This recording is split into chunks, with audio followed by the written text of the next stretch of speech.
Aleluia. Deus Todo-Poderoso, aleluia. Glória a Deus. Aleluia.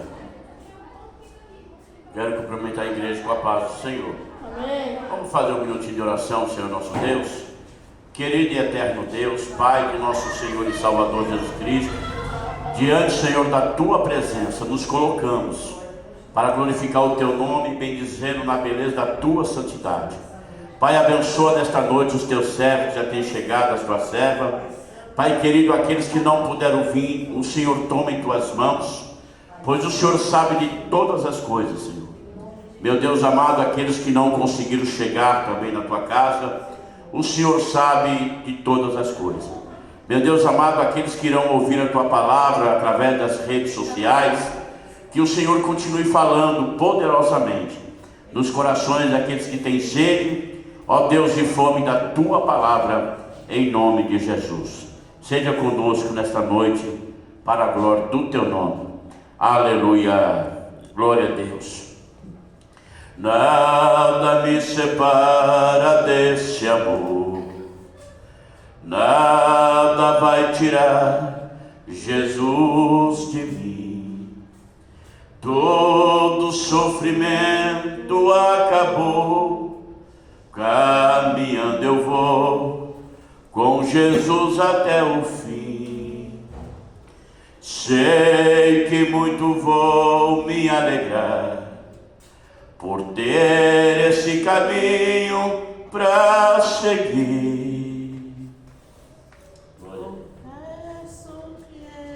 Não vou deixar e que nada vai tirar este amor que vive em mim.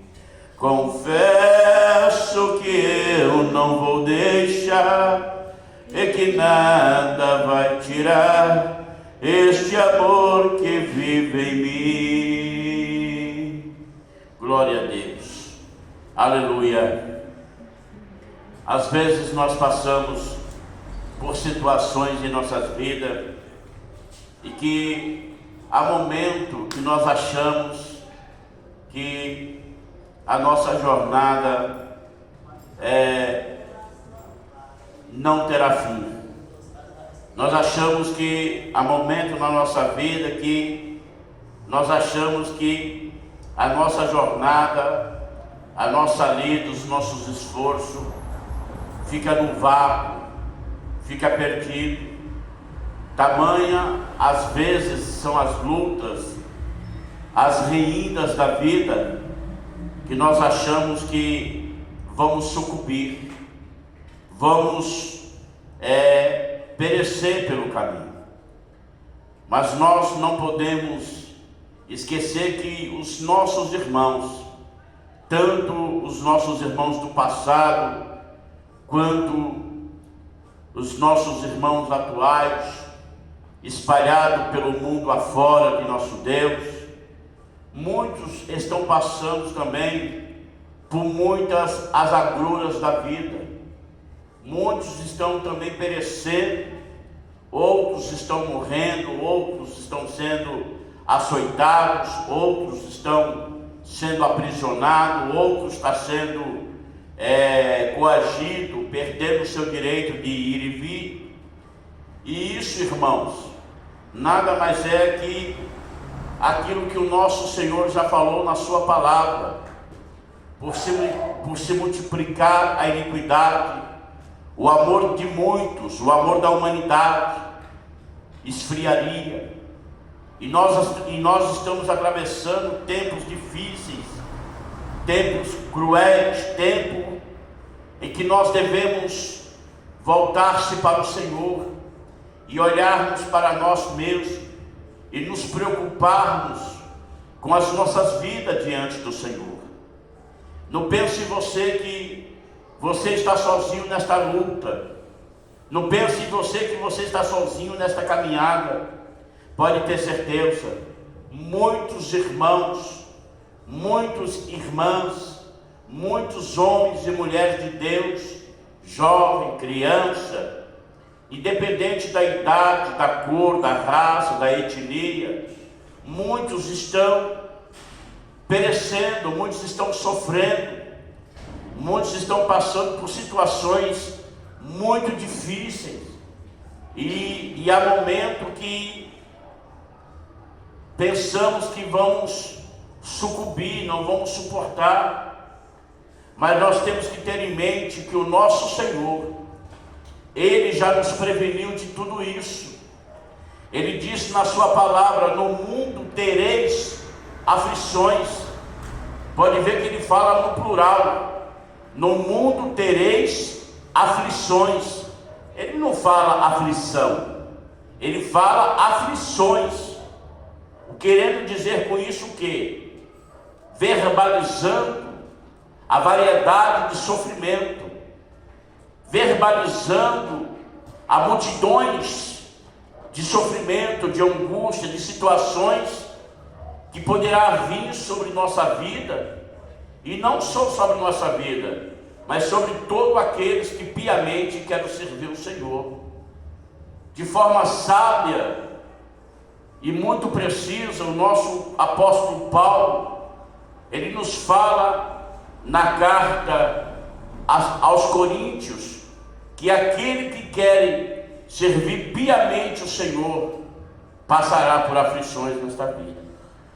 Então nós temos que nos consolar no Senhor, nós temos que nos confortar nele, porque cada vez mais que se aproxima a vinda do nosso Senhor, meus amados, mais difícil as coisas vai ficar, mais tenebrosos as coisas irão ficar. E se você acha que nós estamos sofrendo pela briga, nós não vimos nada ainda. Coisas piores ainda estão por vir. Por isso que o apóstolo Paulo, na carta aos Efésios, depois dele relatar uma série de coisas, ele anima os irmãos a se fortalecer no Senhor e na força do seu poder, justamente para que possamos suportar os dias maus. A palavra de Deus também nos fala lá no livro de Eclesiastes que nós temos que remir os nossos dias. Nós temos que remir os nossos dias porque eles são maus. Então nós temos, irmãos, que cada dia nos esforçar para que o Senhor nos sustente na destra das tuas mãos, para que nós não venhamos cair. A situação é tão séria que o apóstolo Paulo chega a dizer: aquele que está de pé, ore para que não caia. Olha a situação como chega ao extremo. Olha a situação do extremo que o apóstolo Paulo chega a nos dizer que aqueles que estão de pé, ele tem que orar por si mesmo para que não caia. O apóstolo Paulo chega a dizer: olha, se você está de pé, parabéns, glória a Deus. Se você ainda consegue ter ânimo, consegue ser otimista, consegue estar animado, consegue ser perseverante, consegue continuar marchando nessa jornada, você ainda está de pé, glória a Deus. Só que não se contente com isso, ore ao Senhor para que você continue de pé, porque a tendência, meus irmãos, é que somente a minoria das minorias vai continuar de pé. A tendência é a queda de muitos. A tendência é muitos se prostrarem, porque se nós, irmãos, não estivermos enraizados em Cristo, certamente são poucos aqueles que irão estar de pé diante de tantas agruras que está por vir sobre nossas vidas. Amém? A palavra do Senhor hoje eu quero ler com os irmãos. Eu vou está ministrando nos cultos de quarta-feira, que é os cultos de ensinamento da palavra de Deus. Nós estaremos ministrando vários assuntos, vários ensinamentos acerca dos ensinamentos que Cristo nos deixou escrito no Evangelho segundo escreveu São Mateus, que inicia-se no capítulo de número 5 e vai até o capítulo de número 8, amém? E termina no capítulo de número 7, chegando no capítulo 8, ele para. Nós iremos ver muitos assuntos de forma temática, que vai nos elucidar muitas coisas em nossas mentes, trazendo revelação, trazendo discernimento, trazendo luz da revelação da palavra do Senhor aos nossos corações. O ensinamento de Cristo começa com as beatitudes, né? No capítulo 5 diz assim, capítulo 5 está escrito: e Jesus, vendo a multidão, subiu ao monte, e assentando-se, aproximaram-se dele seus discípulos, e abrindo a sua boca, os ensinava, dizendo: bem-aventurados os pobres de espírito, porque deles é o reino dos céus. Bem-aventurados que choram, porque eles serão consolados. Bem-aventurados os mansos, porque eles herdarão a terra. Bem-aventurados os que têm fome e sede de justiça, porque eles serão fartos. Bem-aventurados os misericordiosos, porque eles alcançarão misericórdia. Bem-aventurados limpos de coração, porque eles verão a Deus. Bem-aventurados pacificadores, porque eles serão chamados filhos de Deus. Bem-aventurados que sofrem perseguição por causa da justiça, porque deles é o reino dos céus.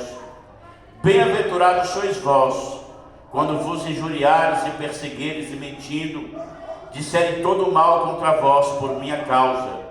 Exultai e alegrai-vos, porque é grande o vosso galardão nos céus, porque assim perseguiram os profetas que foram antes de vós. Amém? Graças a Deus.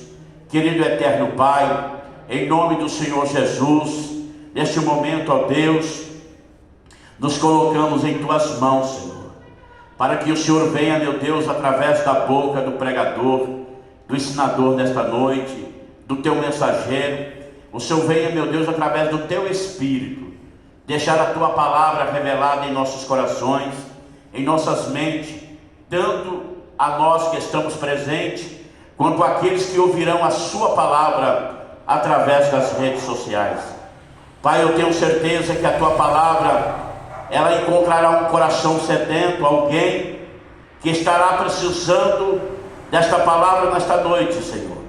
E eu tenho certeza que o Teu Espírito Santo falará com esta pessoa de uma forma profunda e maravilhosa, em nome de Jesus. Glória a Deus. Então nós começamos nesse ensinamento. O texto diz que Jesus, vendo a multidão, subiu ao monte, irmãos, porque sempre aonde Jesus passava, ele atraía multidões de pessoas. E nós hoje podemos falar: por que será que hoje as igrejas não atraem multidões de pessoas? Por que será que os nossos cultos hoje não atraem multidões de pessoas? O que será que falta em nós? O que será que acontece com a igreja do Senhor nos dias de hoje? O que será que acontece nos cultos nos dias de hoje?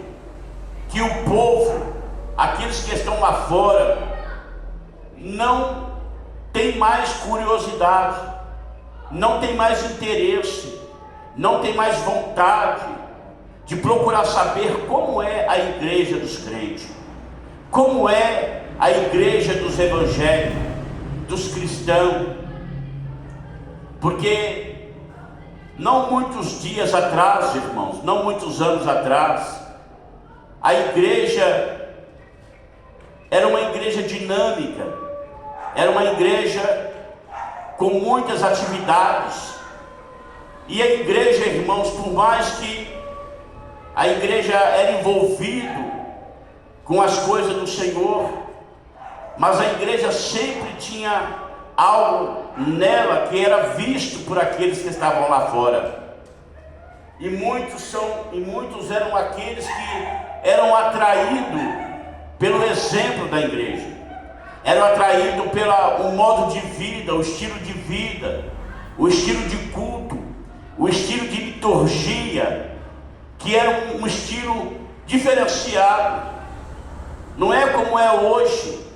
Hoje a igreja tem modernidade, tem tecnologia, tem inovação, tem mídia, tem tudo, mas a igreja não tem espiritualidade. A igreja ela só não tem mais aquilo que atraía o povo. Outrora a igreja ela não tinha essas modernidades que hoje tem. Só que a igreja de outrora, de anos atrás, ela tinha algo que sobrepujava toda essa modernidade que tem hoje. Hoje a igreja, para ela encher, a igreja precisa de entretenimento. A igreja hoje ela precisa de ter inovação tecnológica. Ela tem que se parecer com a modernidade, com o mundo. Ela deixou de ser igreja para ser mais um lugar de encontro, um lugar de entretenimento, um lugar onde muitos se encontram por um momento passageiro, sem nenhuma relevância do significado que a igreja significa e representa. A igreja de anos atrás era uma igreja que não tinha essa modernidade toda que nós temos hoje, mas era uma igreja cheia da presença de Deus, era uma igreja cheia da glória do Senhor. Os cultos eram um culto repleto da unção, do poder de Deus, e a palavra do Senhor imperava e dominava sobre tudo e sobre todos. Todos sentiam-se atraídos, todos eram movidos pelo Espírito Santo, pelo Espírito da palavra. Havia a igreja do Senhor, ainda que fosse por curiosidade, mas muitos eram atraídos por aquilo que acontecia dentro da casa do Senhor, nos cultos que era apresentado. Porque os que estavam lá fora percebia que os que estavam aqui dentro era diferente. A vida dos cristãos atraíam aqueles que estavam lá fora. E é essa atitude que o Senhor começa a nos ensinar. E vendo Jesus, Jesus vendo a multidão, subiu ao monte. Jesus, quando ele chega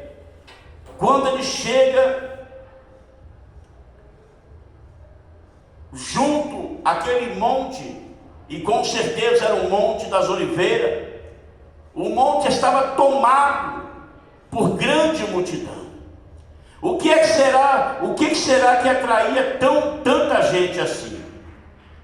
Será que se Jesus existisse nos dias de hoje, Jesus ele precisaria desses subterfúgios da modernidade dos dias atuais? Será que ele precisaria das tecnologias dos dias de hoje? Como que você acha que Jesus ele agiria? Como que o nosso Senhor faria para atrair as pessoas que vinham a Ele? Porque a palavra de Deus fala que naquela época não tinha internet, não tinha televisão, não tinha rádio, não tinha mídia, não tinha nada. Mas o que é que atraía aquelas multidões aonde Jesus chegava. Primeiro era 3 coisas. Aí você vai dizer para mim, mas pastor, é claro que Jesus atraía grande multidão, porque ele era Deus. Sim, tudo bem, ele era Deus. Mas quando Jesus ensinava a palavra do Senhor, quando ele ministrava a multidões, em nenhum momento você vê ele usar as prerrogativas da sua natureza divina. Ele simplesmente deixava fluir a prerrogativa da sua natureza humana, porque ele, como homem, ele queria se identificar com aquele que era semelhante a ele. Então, Jesus, ele não usava de prerrogativa divina, mas sim de todo atributo das suas prerrogativas humanas. E o que é que fazia toda a diferença na vida de Jesus? Bom, vamos lá. Primeira coisa que fazia com que Jesus atraía grande multidão. Primeira coisa, o texto diz, a palavra de Deus fala que Jesus tinha uma vida de muita oração. Jesus tinha uma vida de muita oração. Jesus, ele orava muito. Muitos textos da Bíblia nos mostram Jesus se retirando de junto dos apóstolos e procurando um lugar reservado para que ele pudesse passar ali horas e horas em comunhão com o Pai. A primeira coisa que Jesus tinha era uma vida de muita oração. Jesus orava muito, porque Jesus, ele se entregou totalmente na dependência do Pai e do Espírito Santo. Tudo que Jesus fazia no poder do Pai e do Espírito Santo. Ele mesmo disse aos fariseus que as obras que ele fazia, ele não as fazia por ele mesmo, mas o Pai que estava nele era que fazia a obra. Por isso, o testemunho dele era verdadeiro, porque as obras que ele fazia porque o Pai estava nele e sobre ele. Então, Jesus, ele se lançou totalmente na dependência do Espírito Santo e do Pai, e ele não ousava fazer nada fora da vontade do Pai. Jesus obedecia à vontade do Pai nos mínimos detalhes. Ele chega a dizer, na passagem bíblica, quando ele se encontra com a mulher de Samaria, e os discípulos perguntam para ele que eles iriam comprar comida, e se ele queria comida, se ele queria alguma coisa da cidade. Jesus fala que uma comida ele tinha, e a comida dele era fazer a vontade do Pai. Então, eles saíram para a cidade para comprar comida, e Jesus ficou, como você já conhece a história, Jesus ficou junto ao poço de Jacó com aquela samaritana. Glória a Deus. Então a primeira coisa que Jesus tinha era uma vida de oração, irmãos. A segunda coisa que Jesus tinha, que atraía multidão, era que Jesus, ele tinha um método totalmente diferente de ensinar, como os fariseus. Jesus, ele não seguia nenhuma metodologia do homem. Jesus não ensinava como os fariseus, tanto que o povo, ele acreditava no que Jesus falava, porque via a diferença, via virtude nas palavras que o Senhor pregava. O povo via poder nas palavras que o Senhor pregava. O povo via verdade, via autoridade nas palavras que o Senhor pregava. E isso fazia com que o povo ficava admirado. O povo ficava totalmente abismado. Como é que um homem poderia falar daquela forma? Como é que um homem poderia ensinar daquela maneira? Não vamos muito longe, em várias passagens da Bíblia, nós vemos vários dando testemunho. Ninguém falou como esse homem, ninguém nunca disse como esse homem. Esse homem ensina como tendo autoridade, não como os fariseus e os saduceus, E outras vezes o próprio fariseu ia até o Senhor Jesus e Dizei-nos com que autoridade você ensina desta forma, você prega desta maneira. E Jesus faz uma pergunta com outra pergunta. Também vos pergunto, também vos faço uma pergunta: o batismo de João era do céu ou era dos homens? E os fariseus não sabiam responder. E Jesus diz a eles: também vos não digo com que autoridade faço estas coisas. Então, a segunda coisa que Jesus tinha sobre ele era virtude na palavra. As palavras do Senhor tinham virtude, as palavras do Senhor tinham poder, as palavras do Senhor era palavra de autoridade, palavra que revelava a intenção e a profundidade do pensamento e do coração do homem. Quando o Senhor pregava, as palavras do Senhor trazia para fora aquilo que estava no coração do homem, aquilo que estava na mente do homem, de maneira que o texto diz que ninguém precisava dizer nada para ele, porque ele bem conhecia o que estava no coração do homem. Amém? A terceira coisa que fazia com que o Senhor, aonde ele chegava, ele atraía grande multidão, eram os milagres, eram as obras que o Senhor fazia. Mas a Bíblia diz que ele fazia no poder do Espírito Santo, porque ele foi ungido pelo Pai com o Espírito Santo para pregar boas novas aos cativos, pregar boas novas aos pobres e contrito de coração, e libertar os que estavam cativos. Então nós vemos que essas três coisas marcaram o ministério do Senhor. A primeira coisa foi a oração.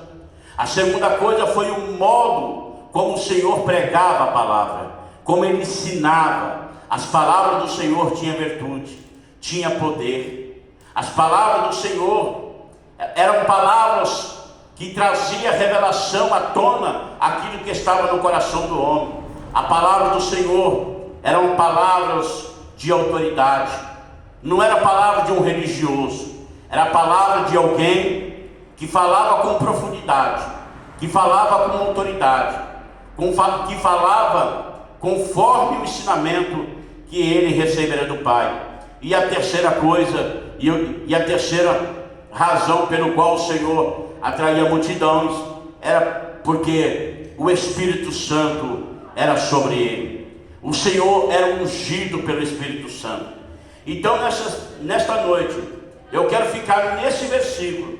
Os irmãos percebem que nós lemos todos os textos das Beatitudes e não chegamos sequer no primeiro texto da primeira bem-aventurança. Estamos ainda no primeiro versículo e olha o tanto de coisa que o Senhor já nos ensinou nesta noite.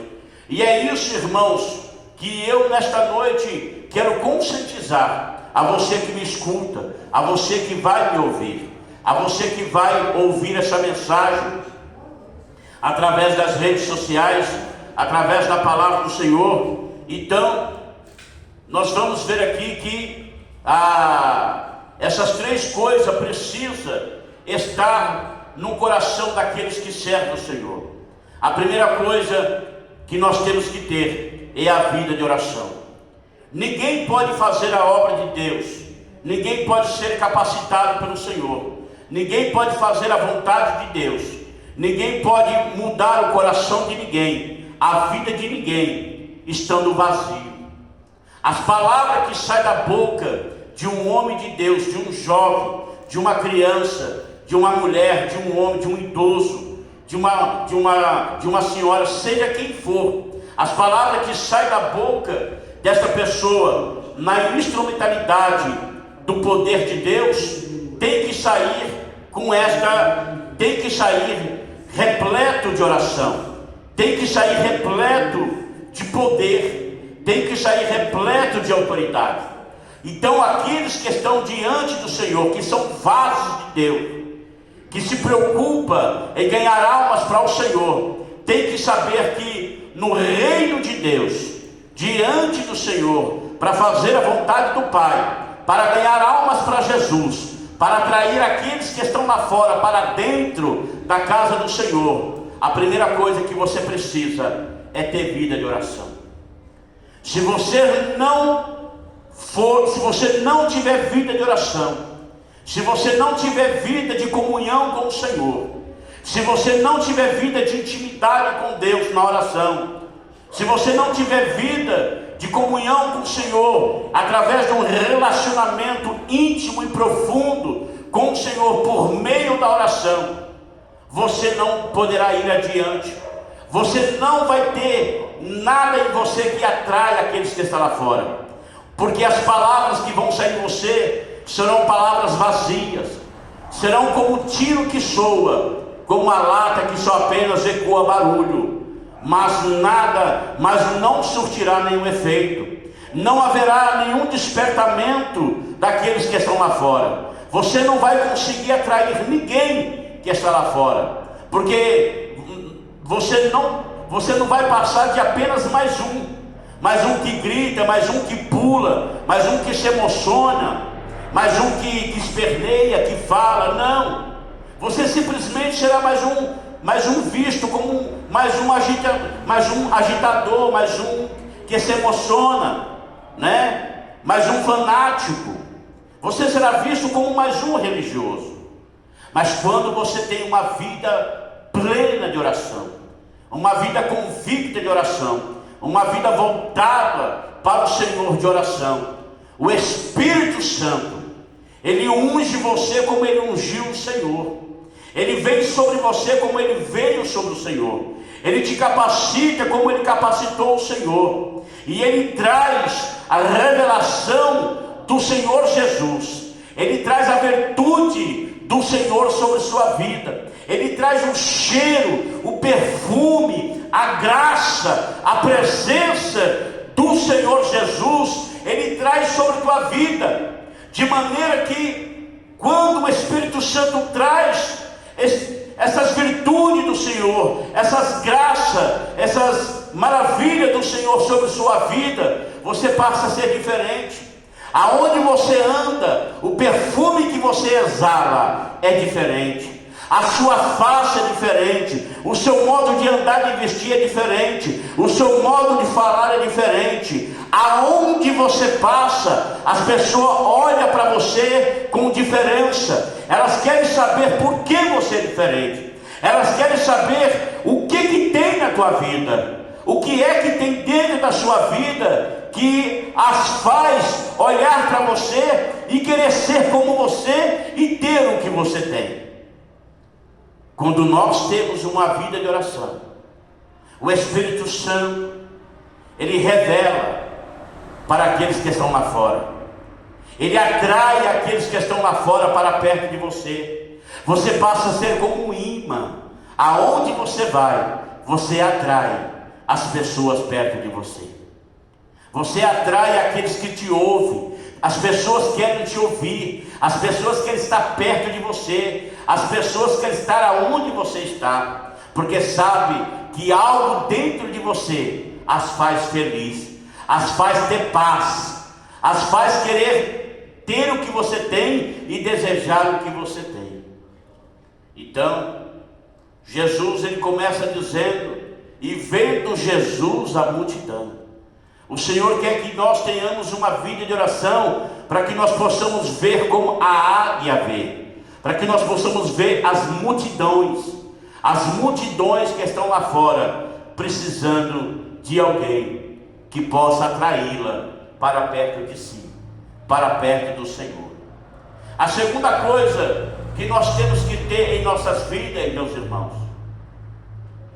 nós temos que ter unção na palavra que pregamos.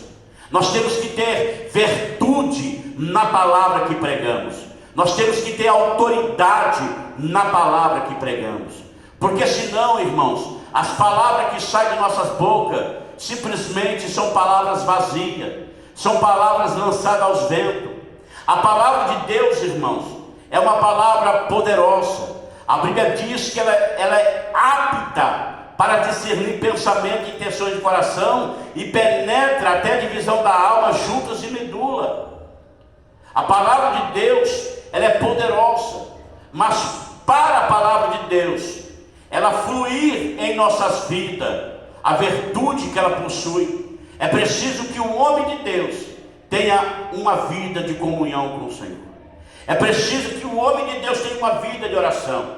É preciso que o homem de Deus, ele tenha consciência que para que a palavra de Deus seja uma palavra profética, seja uma palavra rema, seja uma palavra virtuosa, poderosa, através da vida de Deus, depende muito do exemplo de vida que ele tem.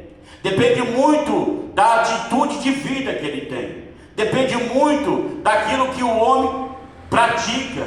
Depende muito daquilo que ele cumpre. Se ele cumpre aquilo que ele fala, se ele faz aquilo que ele diz, se ele anda de acordo, em conformidade com aquilo que ele ensina. Muitas vezes hoje nós vemos que as palavras que saem, muitas das vezes dos púlpitos, não atraem ninguém, porque são palavras, irmãos, que são facilmente pregadas, são facilmente ensinadas, mas é muito pouco vivida, é muito pouco praticada. E quando você e eu não vivemos aquilo que pregamos, não vivemos aquilo que ensinamos, irmãos, nós anulamos o efeito profético, o efeito do poder da palavra de Deus na nossa vida.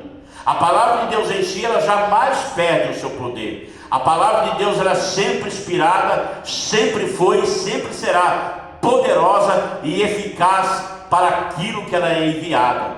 Porém, o problema não está na palavra de Deus, o problema está no vaso. Ninguém transmite a palavra de Deus. Se o mensageiro, ele está de acordo com a palavra de Deus, ele anda de acordo com as Escrituras, ele anda na dependência do Espírito Santo, ele pratica e ensina aquilo que ele pratica, aquilo que ele prega, irmão, com certeza a palavra na boca dele será escudo e broquel, será verdade.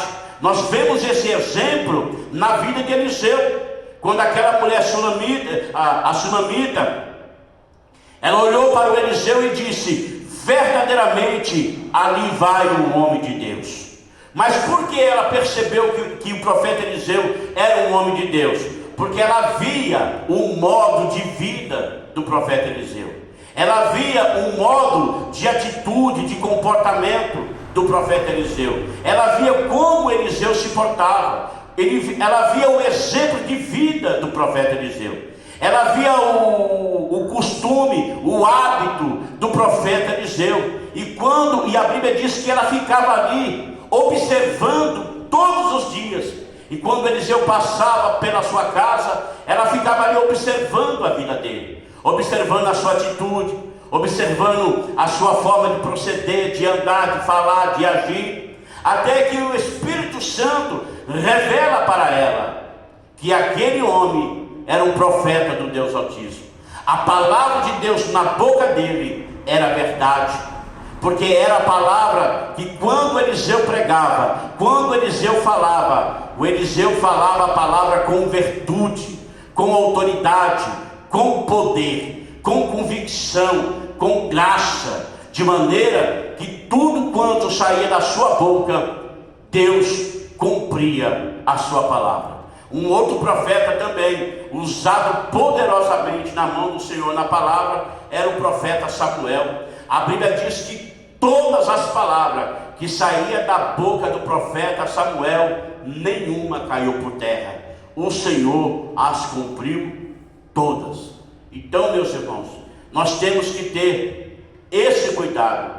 Muitas vezes nós não vemos a palavra do Senhor surtir efeito e cumprir o propósito dela para aquilo que ela é enviada através das nossas vidas, porque muitas vezes os nossos altares estão derribados, os nossos altares estão em ruínas, os nossos altares estão trincados, estão defeituosos, estão precisando de restauração, estão precisando de conserto, estão precisando de reparo. Enquanto nós não repararmos as nossas vidas, enquanto nós não restaurarmos os nossos altares diante do Senhor, a palavra de Deus na nossa vida, ela será ineficaz. Não porque a palavra não é poderosa, a palavra de Deus é poderosa, mas a palavra de Deus tem efeito sobre a vida daquele cujo altar ele está plenamente restaurado diante do Senhor. Então, irmãos, para que nós possamos atrair aqueles que estão lá fora, através daquilo que nós pregamos, nós temos que ter esta convicção. Tem tudo a ver com o seu modo de vida, tem tudo a ver com o seu exemplo de vida cristã, tem tudo a ver com o teu exemplo de vida de crente. Porque se você não for crente, se sua vida cristã não corresponde com aquilo que você prega, com aquilo que você ensina, você simplesmente é mais um fantasioso, é mais um fanático, que só apenas grita, pula, fala, emociona, mas a virtude da palavra está longe de você. E a terceira coisa que nós precisamos se atentar, a primeira é para a vida de oração. Nós temos que voltar de volta, nós temos que tornar a voltar para o altar da oração, irmão. Nós estamos distante do altar da oração, nós estamos distante do altar da santidade, de uma vida íntegra com Deus, uma vida de temor, uma vida de fé, uma vida de compromisso, uma vida de comunhão, uma vida plena diante do Senhor. Nós precisamos resgatar isso. Nós precisamos resgatar a simplicidade da cruz, a simplicidade do Evangelho, a simplicidade da graça de Deus na nossa vida. Hoje nós vivemos um tempo em que a igreja tem tudo, mas a igreja é vazia do Senhor. A igreja é vazia da plenitude do Espírito Santo. Em muitos lugares o Espírito Santo nem ali está mais. O Espírito Santo nem ali age, nem ali opera mais. Em muitos lugares o Espírito Santo está do lado de fora. É por isso que lá em Apocalipse nós vamos ouvir o nosso Senhor dizer: eis que estou à porta e bato. Se alguém ouvir a minha voz e abrir a porta, eu entrarei e cearei com ele e ele comigo. Então nós precisamos resgatar isto novamente, irmão. Nós temos que ver aonde nós caímos, aonde nós erramos. Hoje nós temos tecnologia, nós temos modernidade, nós temos entretenimento, mas não temos o levante e anda. Não temos a unção de Deus, não temos a graça de Deus, não temos o poder de Deus, irmãos. Nós temos modernidade, mas estamos vazios de graça, estamos vazios de unção, estamos vazios da presença do Senhor, estamos vazios da autoridade, da virtude, da palavra do Senhor. Não temos diferença. Não há nada em nós mais que desperta a curiosidade daqueles que estão lá fora, que chama a atenção daqueles que estão lá fora, porque quando olha para a minha vida e sua vida, fala assim: ah, esse é só mais um, esse é só mais um, esta é só mais um. Não tem diferença, não tem diferença. E nós precisamos resgatar essa identidade. Nós precisamos resgatar essa identidade que Cristo nos deu quando Ele fundou a igreja, quando Ele criou a igreja, quando Ele nos deu o teu Espírito Santo. Nós precisamos resgatar, irmão, a essência genuína do Evangelho em nossas vidas. Nós temos que retroceder. A igreja, ao invés de avançar, irmão, a igreja retrocedeu há anos-luz. A igreja está atrasada. A igreja avançou na modernidade, avançou na tecnologia, avançou nos aparatos, avançou na mídia, avançou em muitas coisas, irmãos, mas em compensação ela retrocedeu da graça de Deus. Nós precisamos se levantar, restaurar o nosso altar, fazer igual o profeta Elias fez, chamar o povo para si, equiparar o altar, restaurar o altar e voltarmos para o altar do clamor, do jejum, da súplica, da oração, para que o Senhor novamente envie fogo sobre o nosso altar, para que o Senhor novamente nos torna a nos encher da tua graça e do teu Espírito Santo, porque só assim nós vamos ter as duas coisas, ter a graça, o poder e a modernidade. Amém? Então nós temos que ter essa consciência e resgatar isso novamente. E a terceira e última coisa, irmãos, que nós temos que voltar também. Nós temos que voltar, irmão, sob o controle e o domínio do Espírito Santo. Nós vivemos hoje uma época em que em muitos lugares o Espírito Santo não atua, ele não fala mais, ele não tem controle sobre a igreja, ele não manda na igreja, ele não governa a igreja. Nós temos que voltar, irmão, e nos humilharmos diante do Espírito Santo e entregar o controle da obra do Senhor, da igreja do Senhor, das nossas vidas na mão do Espírito Santo, sob o controle dele, dizer: ó Espírito Santo, eis aqui a minha vida, eis aqui a sua obra, eis aqui o seu povo, eis aqui a sua igreja, faz como tu queres, da forma como o Senhor quer, da maneira que o Senhor quer, do jeito que o Senhor quer. A quem o Senhor quiser abater, o Senhor abate, a quem o Senhor quiser levantar, o Senhor levanta. Nós temos que devolver novamente o controle das nossas vidas na mão do Espírito Santo e deixar que Ele nos guie novamente, que Ele nos restaura, que Ele nos capacite, que Ele nos molde, que Ele tire de nós tudo aquilo que o afastou de nós. Nós temos que dar ao Espírito Santo o controle, porque só assim, quando nós voltarmos de volta para o altar do Senhor e colocar a nossa vida na dependência do Espírito Santo, assim como o Senhor fazia, o Senhor Jesus, sendo 100% homem, sendo 100% Deus, Ele não usou as suas prerrogativas divinas para fazer obra nenhuma, mas todos os milagres, todas as obras que Ele fez no poder do Espírito Santo, Ele fez na virtude do Espírito Santo, até para Ele morrer, até para Ele entregar a sua vida, até para Ele ressuscitar, Ele fez também no poder do Espírito Santo. Em tudo Ele estava e sempre ficou na dependência do Espírito Santo. Nós precisamos, como igreja, devolver ao Espírito Santo o controle das nossas vidas, o controle da casa dele, o controle da obra dele, o controle do reino dele, o controle da igreja na mão do Senhor, e nos submetemos à vontade do Espírito Santo,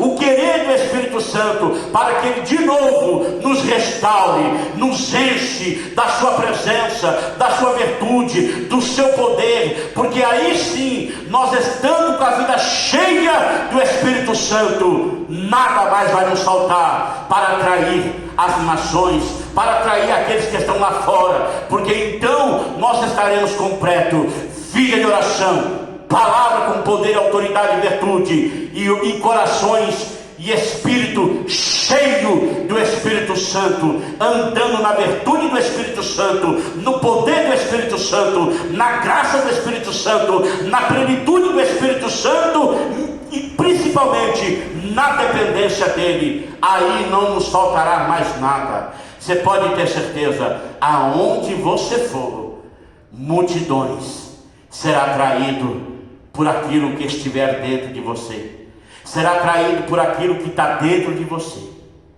E aonde você estiver, não vai faltar multidões, não vai faltar pessoa que vai querer estar onde você está, ter o que você tem e ser o que você é. Amém? Pense nesta palavra, reflita nesta palavra, medite nela e deixe o Espírito Santo continuar falando com você. Repare como está teu altar, lembra-te como era a tua vida e como é agora, veja onde caiu. Nada está perdido ainda é tempo de ser restaurado, para recebermos a plenitude de Deus e do seu Espírito. Amém? Que Deus abençoe a igreja nesse dia de hoje, abençoe os nossos irmãos, as nossas irmãs, abençoe você que está ouvindo, que vai ouvir e que ouvirá esta palavra nesta noite. Que Deus continue te abençoando, te fortalecendo, te dando graça para que você retorne à simplicidade da cruz, à simplicidade do Evangelho, e seja plenamente cheio do Espírito Santo. Amém? E graças a Deus. Glória a Deus. Vamos se pôr de pé. Vamos agradecer ao Senhor nesta noite por esta palavra em nome de Jesus. Amém? Querido Deus e eterno Pai, em nome do Senhor Jesus, graças te damos, Senhor, pelo momento que passamos aqui diante de Ti, na Tua presença e na Tua face. Leva-nos em paz para o nosso lar. Guarda-nos debaixo da Tua presença. Cobre-nos com Teu sangue. Livra-nos de todo mal. Fica com o Teu povo, com a Tua igreja, com cada morador deste lugar, Senhor. Continue nos abençoando e nos fortalecendo no nome de Jesus. É o que eu te peço e te agradeço, não só hoje, mas para todos sempre. Amém e graças a Deus. Que o amor de Deus nosso Pai, a graça de nosso Senhor e Salvador Jesus Cristo, a comunhão e a doce consolação do Espírito Santo seja com toda a igreja, não só hoje, mas para todos sempre. E aquele que crê e recebe, diga amém.